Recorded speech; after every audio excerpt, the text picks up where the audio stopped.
విపరీతమైన ఎండలతో అల్లాడిన మంచిర్యాల జిల్లా ప్రజలకు ఈరోజు సాయంత్రం వర్షం రూపంలో కాస్త ఊరట లభించింది.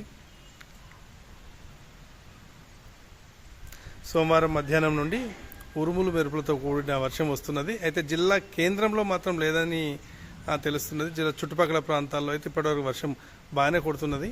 అయితే నిలకడగా వర్షం కొడుతుండడంతో రాత్రి వరకు కొడితేనే ఏమైనా నేల చల్లబడి ఉడుకు గాలులు రాకుండా ఉంటాయని చెప్పేసి అందరు అనుకుంటున్నారు.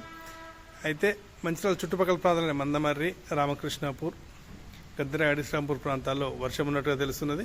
వాతావరణం చాలా చల్లబడిపోయింది. ఉష్ణోగ్రతలు కూడా తగ్గే అవకాశం ఉంది. 2-3 రోజుల నుంచి విపరీతమైన వడగాళ్ళు ఉండడంతో అసలు ఎక్కడ కూర్చున్నా కూడా మనిషి చెమటతో తడిసిపోతున్న పరిస్థితి అయితే ఉండేది. దీంతో వానలు ఒక 3-4 రోజులు గట్టిగా కొడితే కాస్త ఉపశమనం లభించవచ్చు.